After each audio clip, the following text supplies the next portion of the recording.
नमः परमात्मने नमः। श्री कृष्णाय नमः। वासुदेवाय नमः।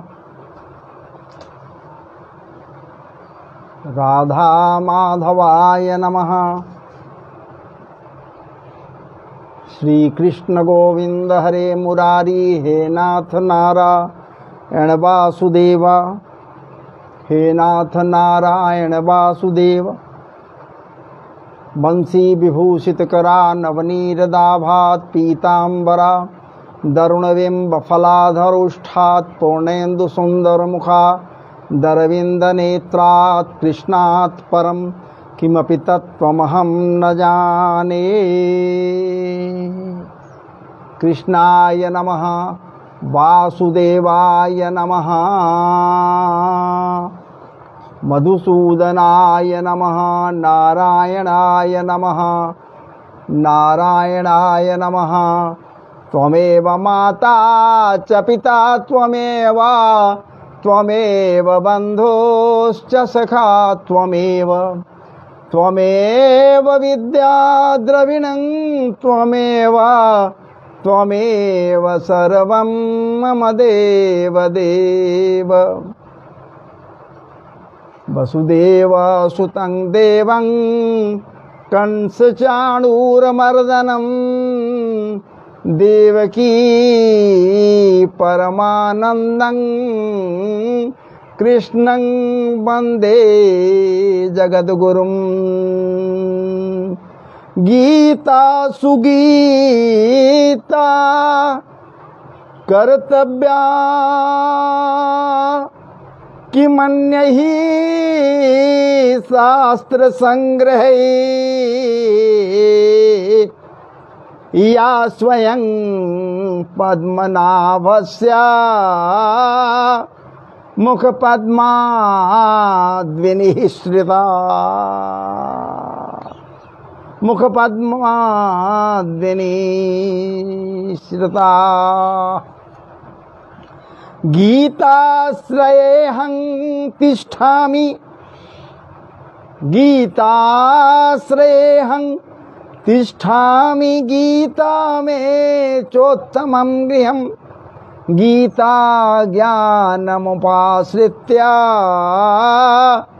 त्रिंलोकान् पालयाम्यहम्, त्रिंलोकान् पालयाम्यहम्। श्रीमन्नारायणाय नमः। नारायणाय नमः। नारायणाय नमः। श्रीमन्नारायणाय नमः। श्रीमन्नारायणाय नमः।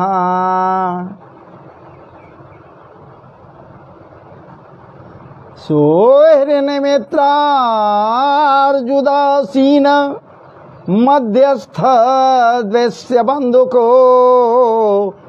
साधुष्वपि च पापेषु समबुद्धिर्विनिश्यते, समबुद्धिर्विशिष्यते। विद्या विनय संपन्ने ब्राह्मणे गाविहस्तिनी, विद्या विनय संपन्ने ब्राह्मणे गविहस्तिनी, सुनीचैव स्वपाके च पंडिताः समदर्शिनः, पंडिताः समदर्शिनः। आत्मौ पम्येन सर्वत्र समं पश्यति अर्जुन, सुखं वा यदि वा दुःखं सा योगी परमो मतः। समः शत्रौ च मित्रे च, समः शत्रौ च मित्रे च तथा मानापमानयोः शीतोष्ण सुख दुःखेषु समः संगा विवर्जितः समः संगा विवर्जितः समदुःख सुखः स्वस्थः समदुःख सुखः स्वस्थः समलोष्टास्मकाञ्चनः तुल्यप्रिया प्रियो धीरास् तुल्यनिन्दात्मसंस्तुतिः संस्तुतिः। श्री कृष्णाय नमः। वासुदेवाय नमः। श्री कृष्णाय नमः। वासुदेवाय नमः। न बन्धोऽस्ति न मोक्षोऽस्ति ब्रह्मैवास्ति निरामयम् नैकमस्ति न च द्वितीयं सचित्कारणं विजृम्भते। गीता सारमिदं शास्त्रम् गीता सारमिदं शास्त्रम् सर्वशास्त्र सुनिश्चितं यत्र स्थितं ब्रह्म ज्ञानं वेदशास्त्र सुनिश्चितम्। इदं शास्त्रं मया प्रोक्तं गुह्यो वेदार्थ दर्पणम् यः पठेत् प्रयतो भूत्वा स गच्छेद् विष्णु शाश्वतम्। एतत् पुण्यं पापहरं धन्यं एतत् पुण्यं पापहरं धन्यं दुःख प्रणाशनं पठतां शृण्वतां यापि विष्णोर्मा ह्यात्म्यमुत्तमम्। अष्टादश पुराणानि नवव्याकरणानि च अष्टादश पुराणानि नवव्याकरणानि च निर्मत्थ चतुरो वेदान् मुनिना भारतं कृतं मुनिना भारत कृतं। भारतो दधि निर्मव्य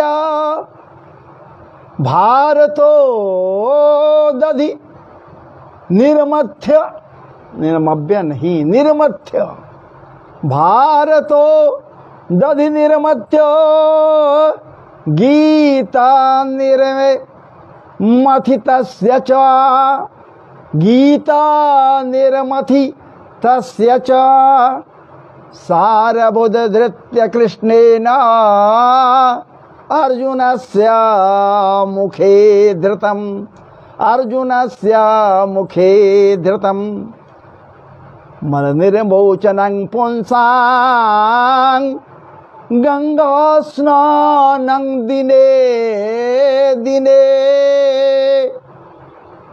क्या सुंदर बात यहाँ पर है महाराज जी। मल निर्मोचनं पुंसां गंगा स्नानं दिने दिने सकृत गीतांभसी स्नानं संसार मलनाशनम। क्या बात है। संसार मलनाशनम किसी एक का नहीं, पूरे संसार के मल को नाश करने के लिए सक्षम ये हमारे गीता शास्त्र है। गीता नाम सहस्रेण स्व गीता नाम सहस्रेण अस्तावराजो विरमे विनिर्मित हो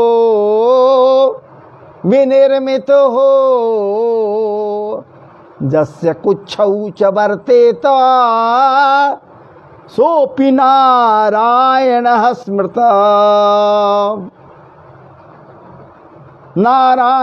स्मृतः।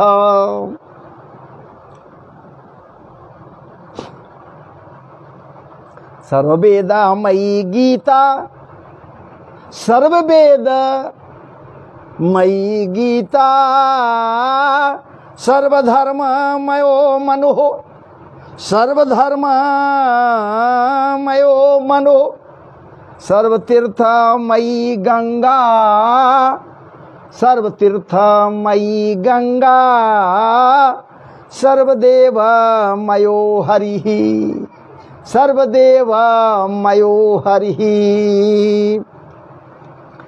पादस्याप्यर्ध पादं वा अश्लोकं अश्लोकार्धमेव वा नित्यं धारयते जस्तो स मोक्षमधिरे गच्छति। नित्यं धारयते यस्तु स मोक्षमधिगच्छति। कृष्ण वृक्ष समुद्भूता, कृष्ण वृक्ष समुद्भूता गीतामृत हरित की मानुखहि किं न खद्योता कलौ मलविरेचनी, कलौ मलविरेचनी। गीता गंगा गीता तथा भिक्षु, गंगा गीता तथा भिक्षु, तथा भिक्षु कपिला स्वत्थ सेवनम वासरं पद्मनाभस्य पावनं किं कलौ जुगे। गीता सुगीता कर्तव्या, गीता सुगीता कर्तव्या किमन्यहि शास्त्र विस्तरैः या स्वयं पद्मनाभस्य मुखपद्माद्विनिसृता।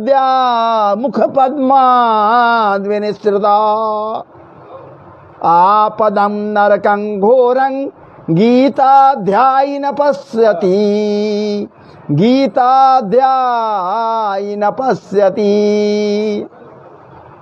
श्रीमन्नारायणाय नमः।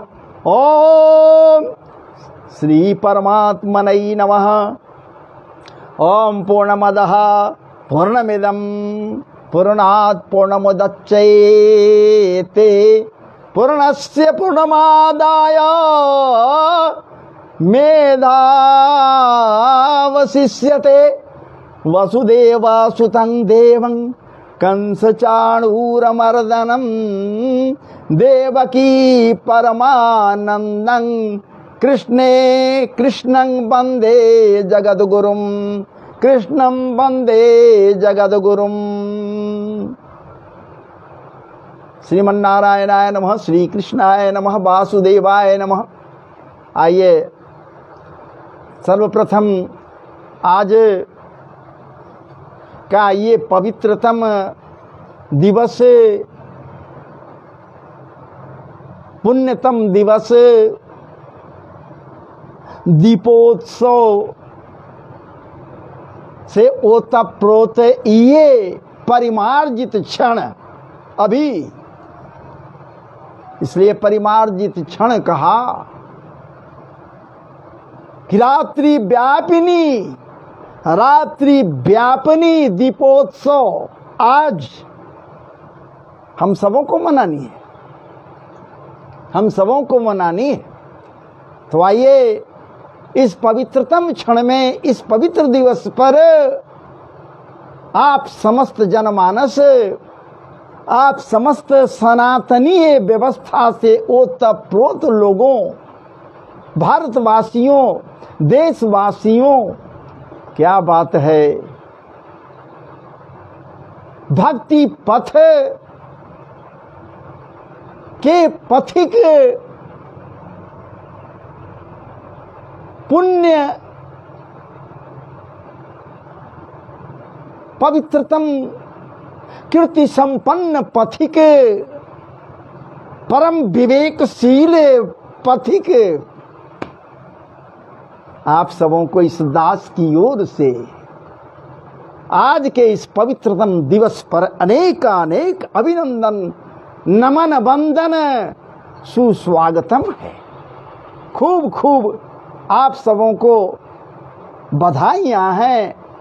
जैसे आज इस पवित्रतम दीपोत्सव 2024 के समस्त रात्रि को महाराज जी ये दीपोत्सव समुज्वलता प्रदान करने को आतुर है, वैसे ही आप समस्त के समस्त जनमानस के जीवन में ये दीपोत्सव ज्योतिर्मय वातावरण को महाराज जी तैयार कर दे।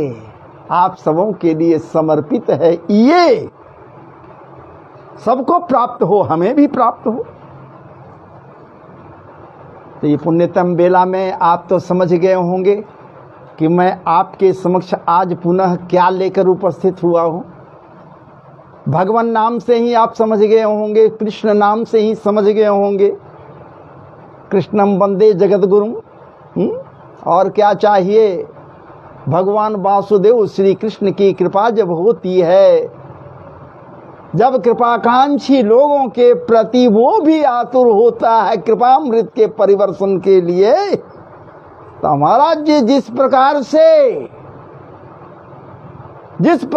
से पार्थ के पवित्रतम पुण्यतम रथों, पुण्यतम रथ के सारथी के रूप में ये प्रस्तुत होते हैं या हुए, या फिर क्या बात है, उस रथ के घोड़े का लीद भी ये हटाए। सेवा किए तो हटाए न जी। सारथी है, सारथी का क्या काम है? सारथ्य है? रथ का सारथी ये नहीं समझ पाते, हम सब सोच नहीं पाते कि ऐसा सारथी है कि समस्त के समस्त मानवता के भी जीवन रूपी रथ का रास इसी के हाथ में है। वो रास क्या है महाराज जी?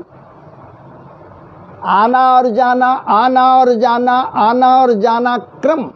ये हम सबों के आना और जाना क्रम की बात मैं नहीं कर रहा हूं, मैं तो इस श्वास प्रश्वास की बात कर रहा हूं। ये रथ का रास ही तो है जिसे वो मजबूती से थामे रहता, और जिस दम ये ढीला कर देता, गोविंदाय नमः, गोविंदाय नमो नमः, राधे राधे। विचार कीजिए, ऐसे समरिया सरकार के द्वारा ऐसे कृष्ण, क्या बात है, परम सत्य सत्यात्मक सर्वेश्वरेश्वर अखिल ब्रह्मांड नायक अखिल रसामृत सिंधुसार विग्रह के पवित्रतम रसना को भी पवित्र करते हुए मुखारबिंद से कुरुक्षेत्र के पुण्यतम भूमि, पुण्य भूमि, क्या बात है, पर उपदेशामृत की प्रस्तुति हुई, परिवर्तन हुआ। किसके लिए? क्या बात है, जिसका मति भ्रम हो गया है, हम सबों का मति भ्रम हो गया है भैया, तब तो माया में जकड़े हुए हैं। वो भी तो माया में जकड़ा हुआ था, पार्थ अर्जुन माया में जकड़ गया था, वो भी जकड़ा हुआ था, कौन नहीं जकड़ेगा? भाई बंधु क्या क्या न जाने, अनेकानेक, क्या बात है। लेकिन ठाकुर जी अपने पवित्रतम उपदेशामृत से मस्तिष्क के बंद दरवाजे को खोलने में महाराज जी सक्षम हो गए, खोल दिए। मस्तिष्क के बंद कपाट को महाराज जी खोल दिए। और जब ठाकुर जी के दिव्य रूप, दिव्य स्वरूप, विराट रूप, सहस्त्र शीर्षा पुरुष सहस्त्राक्ष सहस्त्रपात सभूमिगुम सर्वत स्पृत्वा ततिष्ठ दशांगुलम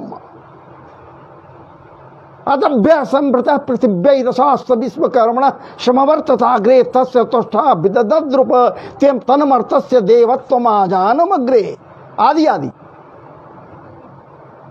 देखता है ये अर्जुन मित्र होते हुए महाराज जी ठाकुर जी का मित्र है, फिर भी भयभीत हो जाता है, भयभीत हो जाता है।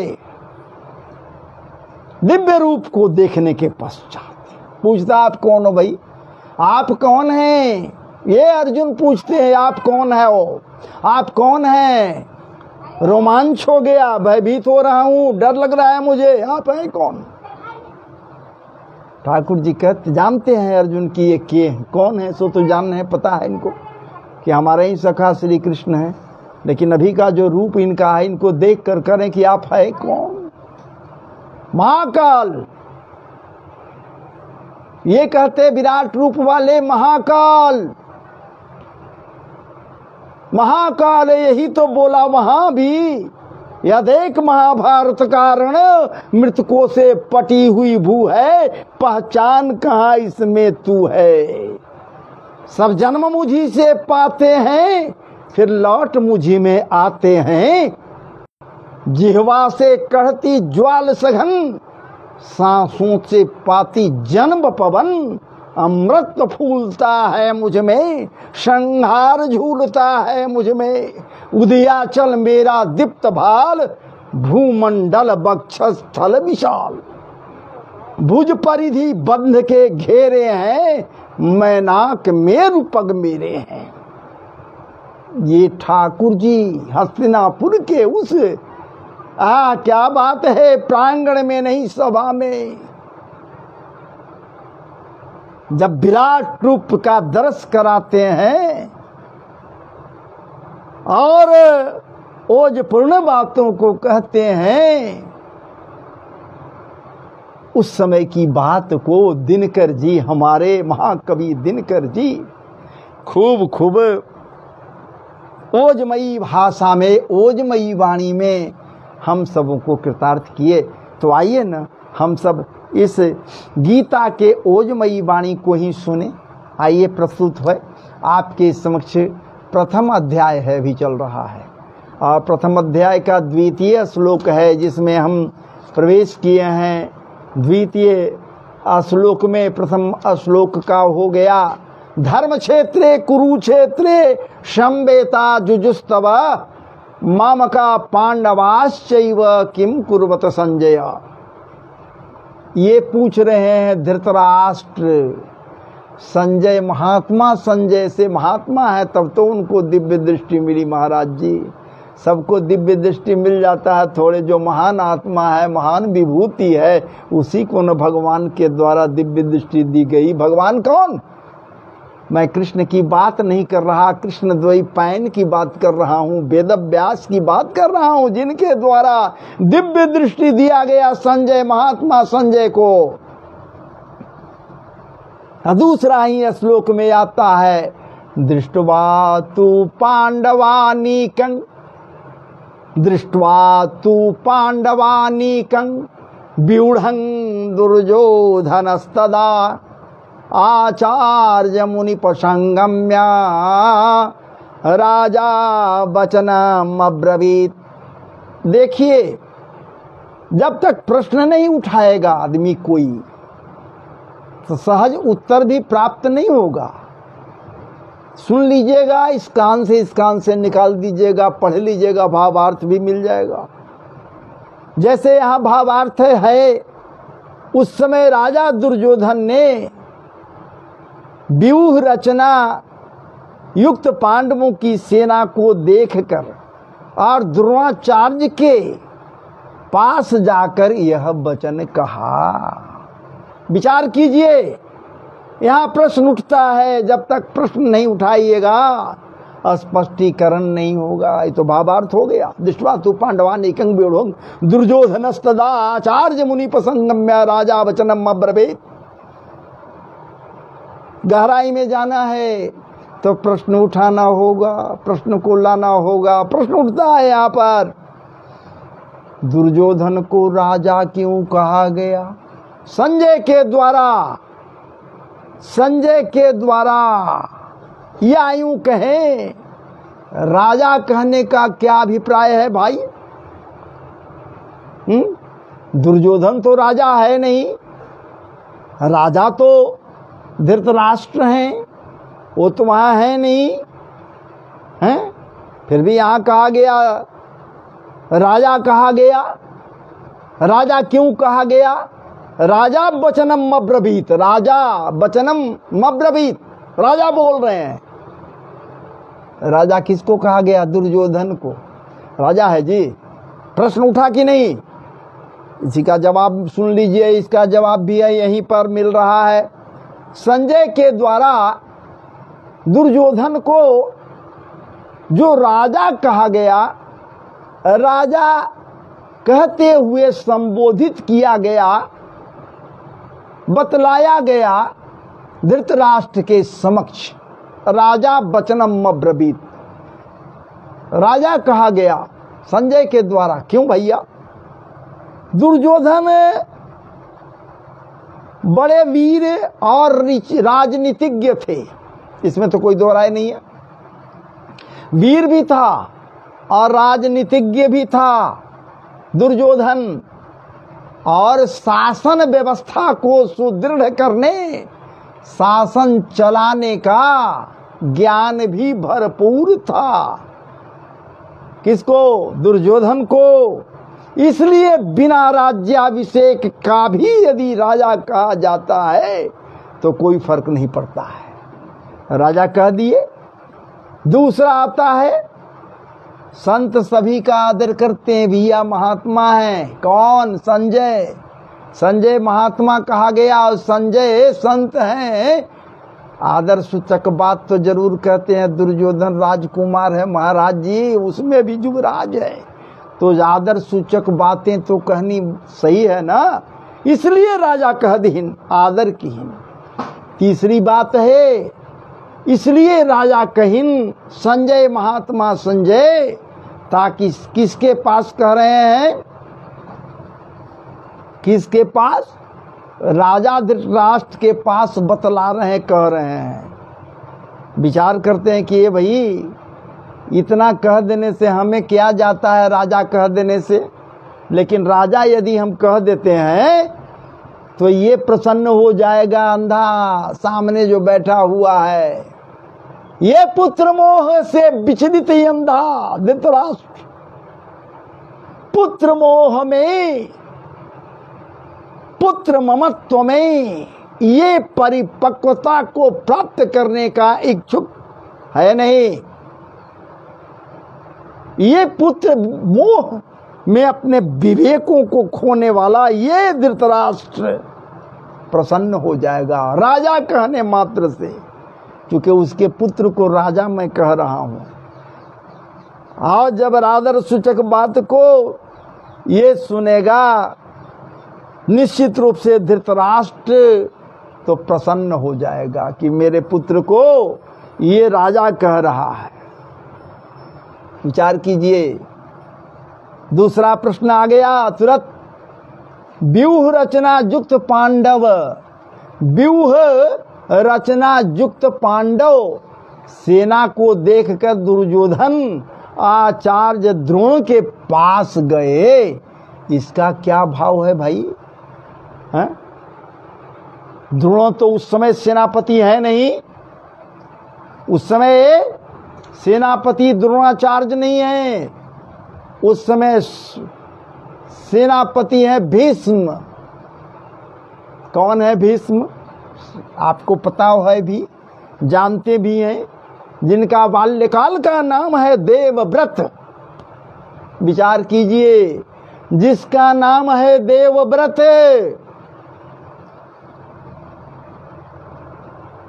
गंगा का पुत्र गांगेय है ये, गंगा का पुत्र, भगवती गंगा का ये पुत्र गांगेय है, महाराज शांतनु के पुत्र हैं।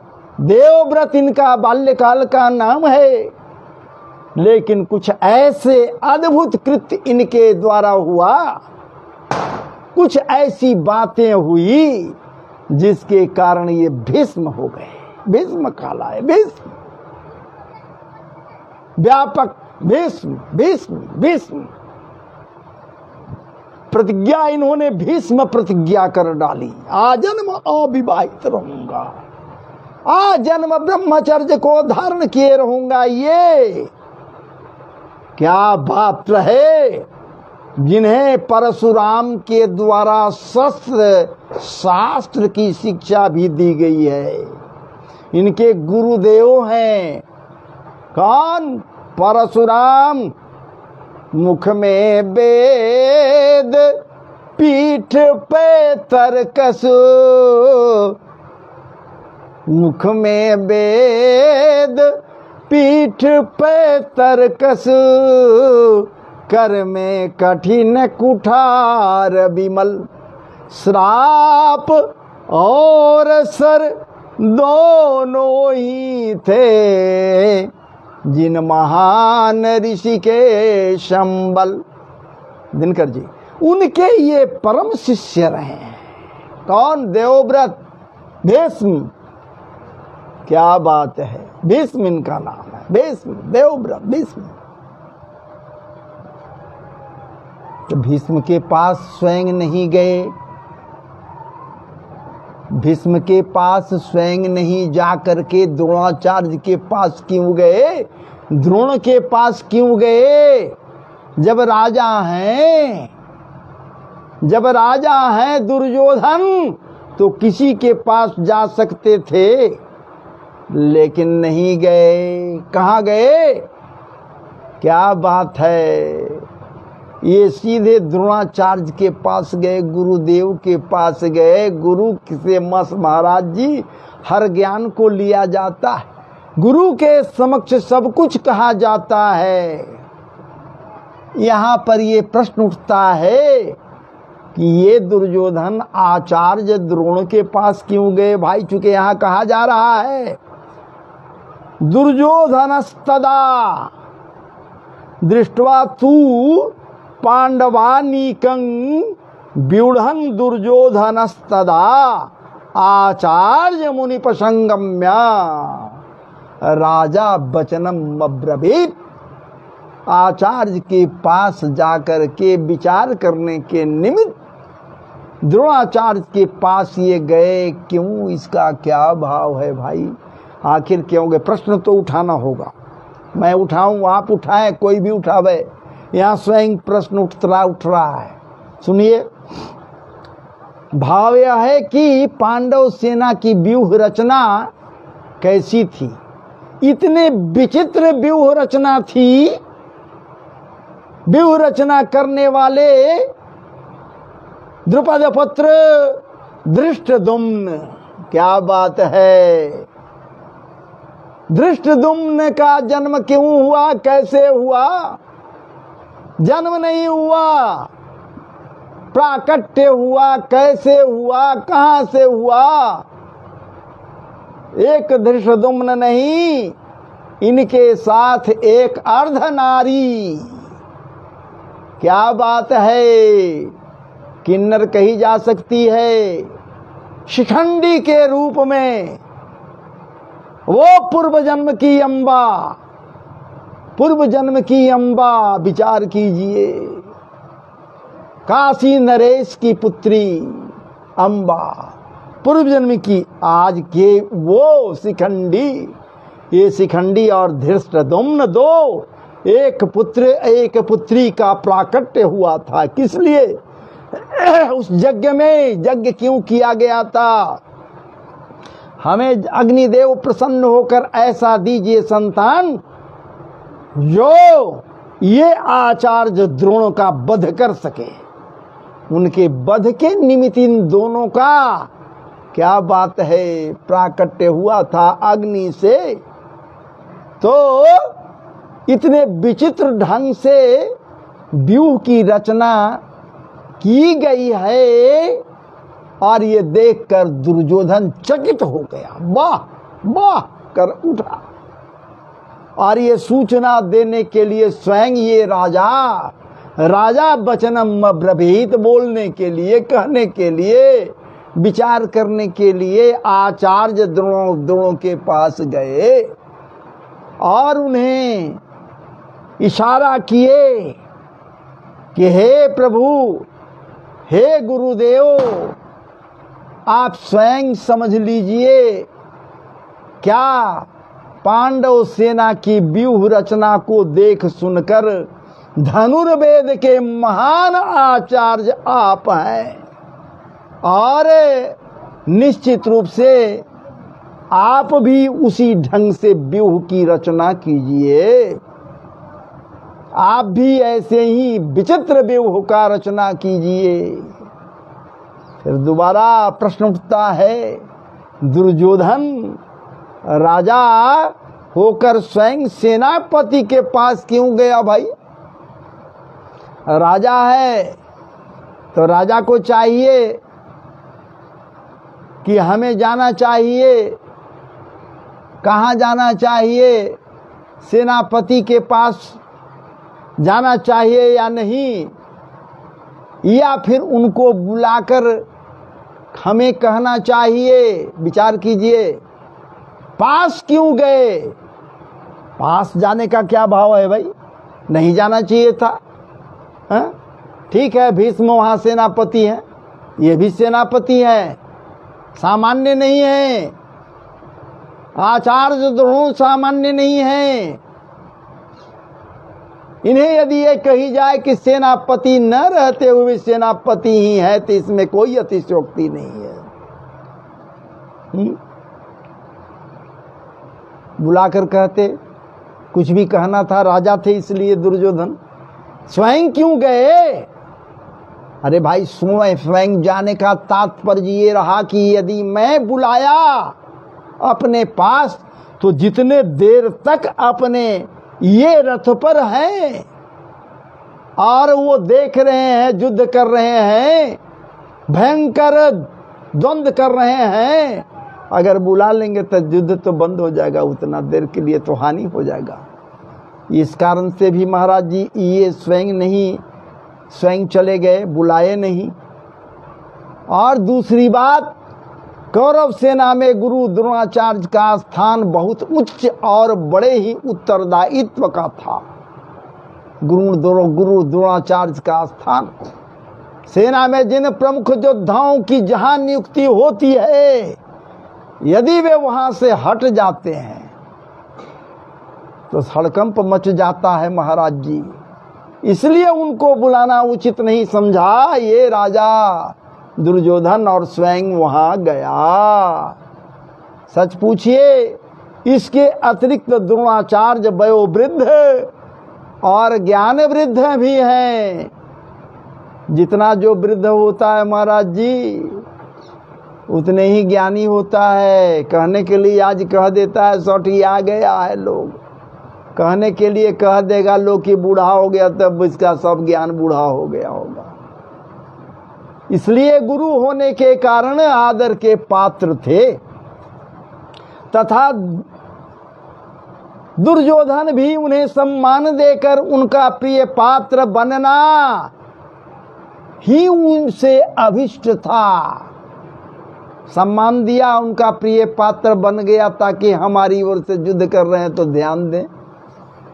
पर पारमार्थिक दृष्टि से तो सबसे नम्रता पूर्वक सम्मान युक्त व्यवहार करना कर्तव्य है ही। राजनीति में भी बुद्धिमान पुरुष अपना काम निकालने के लिए दूसरों का आदर किया करते हैं। इस प्रकार से महाराज जी इस श्लोक से उपजे ये प्रश्न और प्रश्न का उत्तर आपके समक्ष रखने का दास प्रयास किया। और कोई प्रश्न हो इस पर तो प्रश्न उठ सकता है, उसका निराकरण भी होगा।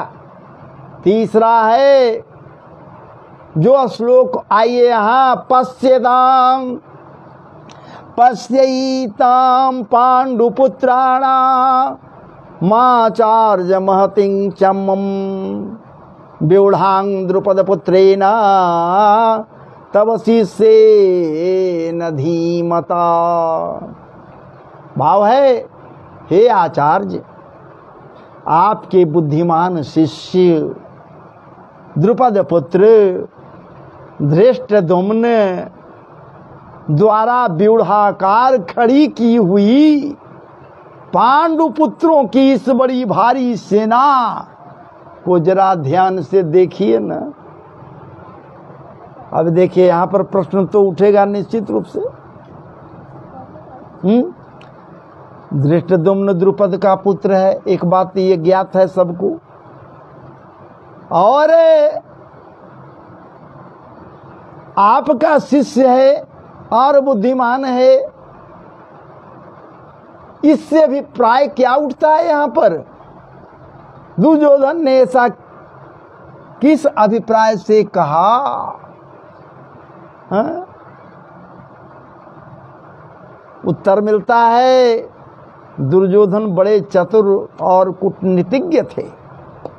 धृष्टद्युम्न के प्रति प्रतिहिंसा तथा पांडवों के प्रति द्रोणाचार्य की बुरी भावना को उत्पन्न करने के लिए, उन्हें विशेष रूप से उत्तेजित करने के लिए, उनके हृदय में उत्तेजना को लाने के निमित्त दुर्योधन ने धृष्टद्युम्न को द्रुपद पुत्र कहा। जरूरी तो नहीं था, सेनापति था धृष्टद्युम्न, नहीं कह सकते थे सेनापति, लेकिन द्रुपद पुत्र कह दिए। और तो और आपका बुद्धिमान शिष्य भी यहाँ पर कह दीन। इन शब्दों के द्वारा वह उन्हें इस प्रकार दुर्योधन समझा रहे हैं कि देखिए, द्रुपद ने आपके साथ पहले ही बुरा बर्ताव किया है। द्रुपद वही है, काम्पिल्य नरेश द्रुपद वही है जिसकी सभा में आप कभी गए थे याचना करने के निमित्त, मिलने के निमित्त।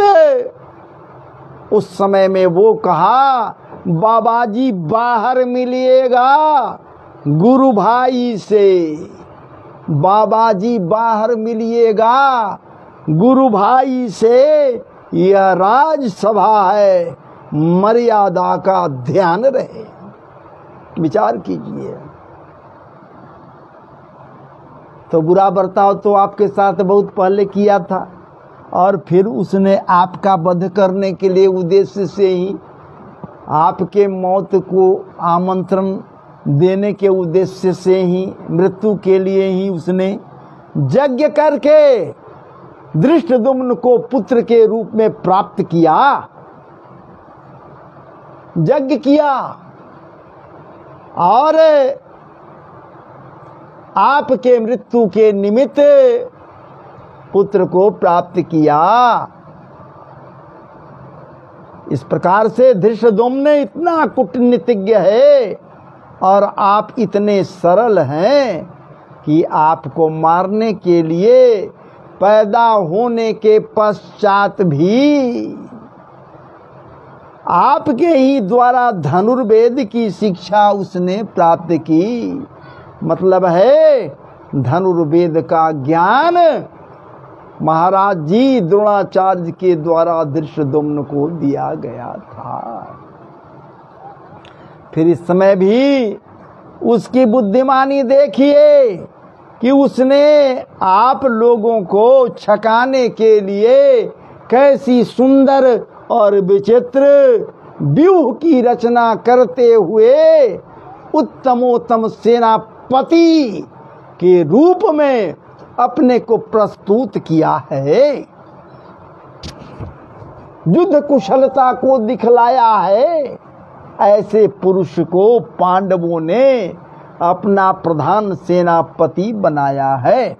अब आप ही विचारिए, यदि सरल व्यूह की रचना आपने की, वज्र व्यूह की रचना आपने नहीं की, तो क्या होगा? कोई फल होगा? कोई कुछ भी प्राप्त नहीं होगा महाराज जी। अब एक और प्रश्न इसके बाद आ जाता है। कौरव सेना 11 अक्षौणी थी। कौरवों के पास कितनी सेनाएं थी? 11 अक्षौहिणी सेनाएं थी और पांडवों के पास केवल 7 अक्षौहिणी सेनाएं थी। फिर दुर्योधन ने उसको बड़ी भारी क्यों कहा? महती कह रहा है। महती क्यों कहा? महती चमुम, महती पश्यताम पांडुपुत्रा नामाचार्य महतिम चमुम, महती विशाल क्यों कहा? साथी अक्षौहिणी सेना है और उसे देखने के लिए आचार्य से क्यों कहा? भाई वो तो कोई बहुत बड़ा वो सैन्य समूह नहीं है, सेना नहीं है। अनुरोध किया, आखिर क्यों? कारण क्या था? संख्या में कम था जरूर, लेकिन व्यूह रचना बड़ा ही परम, क्या बात है, विचित्र था। जो व्यूह रचना किया गया था वो वज्र व्यूह था, अभेद्य था, भेदा नहीं जा सकता था, वज्र व्यूह था। धृष्टद्युम्न के द्वारा जो व्यूह की रचना की गई थी। दूसरी बात, संख्या में अपेक्षाकृत स्वल्प होने पर भी वहां सैन्य समूह में व्यवस्थाएं थी, अव्यवस्थाएं नहीं थी। सुचारू रूप से व्यवस्थाएं की गई थी, सुव्यवस्था था। इसलिए कमजोर सेना रहने के बाद में भी बड़ा ही, क्या बात है, इसे लग रहा है कि महती है, विशालतम है। वह सेना विशेष शक्तिशालिनी समझी जाती है जहां व्यवस्थाएं सही हो, सारे सैन्य समूह नैतिकता से भरे हों। क्या बात है, वो निश्चित रूप से शक्तिशाली होते हैं। इसलिए दुर्योधन कह रहे हैं कि आप इस व्यूहाकार खड़ी की हुई सुव्यवस्थित महती सेना को देखिए हे आचार्य, और ऐसा उपाय कुछ सोचिए ताकि विजय श्री का पताका मैं लहराऊं और विजय श्री का माला भी मैं धारण करूं। इस प्रकार से करें कि हम विजयी हो जाएं, तो हम सब भगवत गीता के आश्रय में हैं और पवित्रतम भावों का आस्वादन कर रहे हैं। इसके बाद जो आएगा वो महाराज जी सच पूछिए, आपके समक्ष 3 श्लोकों के द्वारा जो कुछ कही जा रही है, दुर्योधन 3 श्लोकों के द्वारा, दुर्योधन स्वयं राजा जिसे कहा गया, वो द्रोणाचार्य के समक्ष पांडवी सेनाओं का वर्णन कर रहा है। पांडवों के सेना में जो हैं महारथी रथी, उनका नामकरण, नाम गिना रहा है। अत्र सुरामहे श्वासा भीमार्जुन समाजुधि जुजुधानो विराटश्च द्रुपदश्च महारथः। प्रथम श्लोक।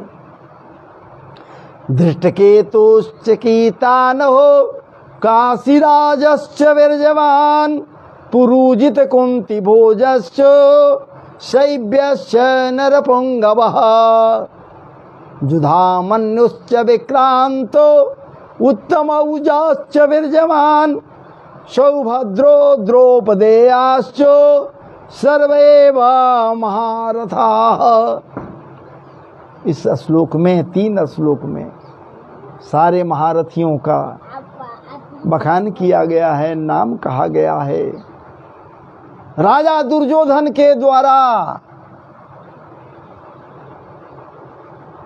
आचार्य के समीप, तो आइए अब मैं आगे नहीं जाऊंगा, ज़्यादा नहीं पिलाऊंगा, थोड़ा थोड़ा पीजिए, हल्का हल्का पीजिए जो सुपाच्य रहे। ये गीता सुगीता है, दुग्धामृत है, उतना ही पीजिए जितना में महाराज जी पच जावे। तो आप सबों को करबद्ध होकर खूब खूब नमन बंदन अभिनंदन इस दास की ओर से किया जा रहा है।